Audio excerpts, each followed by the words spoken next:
got a comment on my Instagram and on my previous vlog from someone that said that I was too overweight. And I get it. I have a little bit of flab hanging around my gut, but all the knowledge that I gained when I was doing bodybuilding, it's still in here, my man.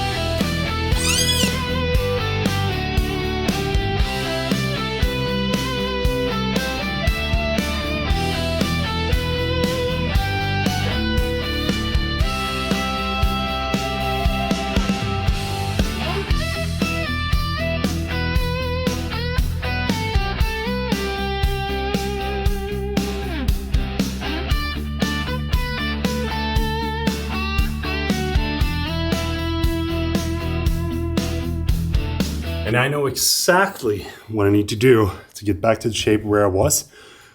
The problem is that I don't really give a shit anymore. One of the biggest hurdles that I needed to overcome when I was stopping doing bodybuilding was accepting the fact that my body will someday look normal. Because even though I was still working out, and I still am working out whenever I get the chance, I will not be able to look the way that I did back in 2018. It's not humanly possible. You can't be the size that I was without taking steroids. I know basically everything about the macros that you need to know in order to get ripped, shredded, super bulky, or whatever it might be. That is the kind of knowledge that does not disappear. And lately there's been a lot of different focus areas where I've decided to put my energy instead of in the gym. For example, the pool, the wooden deck, the family, work, and so on and so forth. But since I have everything right here, I'm also gonna get back to it when I feel that the time has come. But right now I'm just gonna enjoy the summer and have a little bit more beer, so I can enjoy the summer and build my beer belly. So this is the current state of things, and might not be the best, but honestly I'm not too unhappy with it, because I kind of think that this is more of a good look than being super shredded. And it also doesn't require me to be too nitpicky about the things that I eat and the things that I do on a day-to-day basis. So when fall comes, I'm definitely gonna work to get a little bit more shredded. But as of right now, this is the Peter that is working on the beer belly. But yeah, this, like that. And then back. Okay, enough with that. You're gonna try to do rapid fire. How do you structure your time slots, or free flow? Thank you, Peter, for giving us so much insight. Well, the secret is that I don't. I just try to make whatever, whenever. How did you learn to turn content creation into a business? I'd like to do the same. I guess it all comes down to what you can create from the things that you have.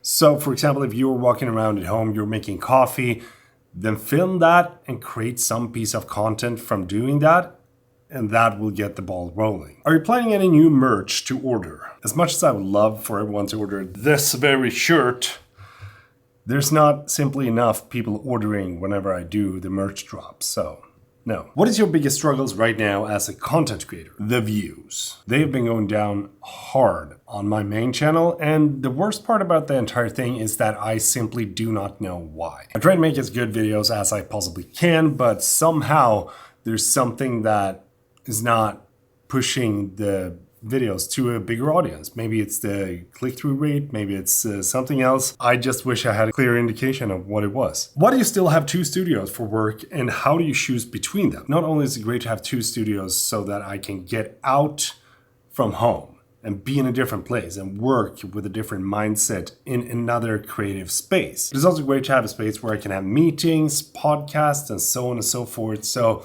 right now I've been a lot in this studio, but in the future I'm probably going to be more in the other studio as well. What gear is the best for filming from above? Tripod, C-stand, whatever.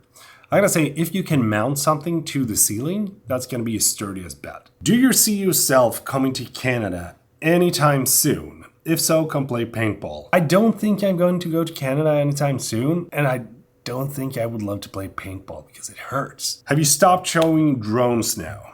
No. Best 3D printer at the moment to get started. Multicolor filament if possible. Bambu Labs A1. The Lumix S5 II or the Fuji XH. Which one do you choose?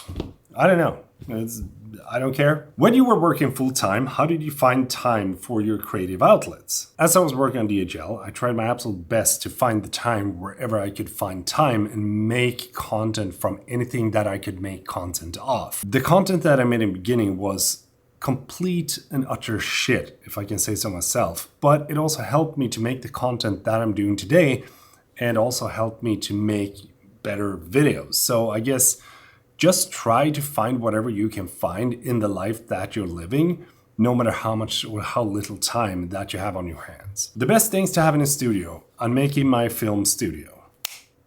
No doubt, good lighting. Do you ever miss DHL? Well, the fun part is that I occasionally do. One of the worst things about being a content creator is that there's no off button. When I was working on DHL, I could just leave the job, and that was that. I didn't have to think about what was going to happen when I left. I didn't have to think about tomorrow, because tomorrow will eventually come anyways. And there was a lot of things with having a regular job that made my mental health a lot better than what it is right now. And I'm not unwell when it comes to my mental health, but sometimes I just wish that I could turn everything off for 4 weeks and just don't care. If I do that, I know that when I come back, it's gonna be a big freaking uphill battle to get back to where I was before I took the time off. We need more FPV content, Pete. I understand. A lot of people followed me for the FPV videos, but honestly, I kind of got tired of it. Everything feels the same. I'm planning to start a YouTube channel. Which editing software would you recommend for me as a beginner? Final Cut Pro, my dude. I have an entire course of it. Link is in the description. How many different income streams did you have the first year of your video journey? 1. Freelance clients. What is your next big project now that the house is done? That's a good question. And I don't know. Yet. Where do you see yourself in 5 years? Hopefully I'm doing a lot of product development together with my friend and bringing new products to the market that will not only make things easier for videographers and photographers and content creators, but also not having to rely on YouTube as my main income source would be very nice. How much time does it take to set the stuff up to shoot the whole reel from the pool with your friend? Basically, what you try to do is capture as many possible angles as you can when you're doing the things that you're doing.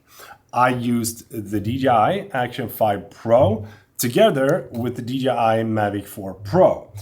And by doing so, we could capture a bunch of different angles at the same time, because as I was using the Action 5 Pro in the water, the drone was flying around up in the air, and then we just had a blast throwing stuff to each other. So there was basically no planning or time that went into it. Do you film your content with your iPhone, and do you record in 10-bit? The majority of my content I shoot on this camera, which is the Sony ZV-E1.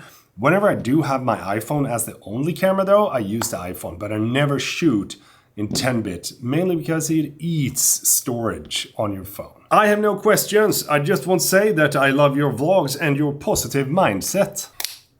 My dude, I love you. Any collaborations with other creators on the horizon or a Sony event? I haven't heard anything about Sony Kondo this year, so maybe I'm not invited, or maybe there simply isn't going to be one. When did you start to make videos? I think it was back in 2015. How do you motivate yourself every day to make videos alongside family and training? I don't. I just try my absolute best to make as many videos as I possibly can, but when it comes to training, for example, it's been on this back burner for like 6 months. Today was one of the first workouts that I've done in 6 months, and I can feel it, bro. Ugh. We need more shorts and Matic B-roll. Nope, not going to happen. I'm sorry. Is it the IKEA pegboard that you're printing stuff for?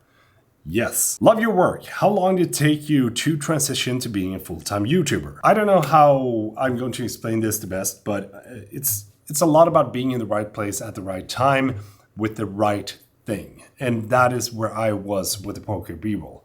The kind of style that the poker B-roll had was something that was popular on YouTube right then and there. And that kind of helped me to get a kickstart with my YouTube channel. So for me, it actually took 2 years for me to go from nothing to actually living full time on YouTube. And I've been doing so ever since 2021. When is your caps going to be available? Well, they're not. What score would your wife give for the decking, and what project does she want next? I think she gave it a 10 out of 10. She really wants to have a lawn, and I really want to have a lawn. So someday, maybe not this year, but maybe next year, we're gonna have a lawn. That's it. Don't forget to subscribe.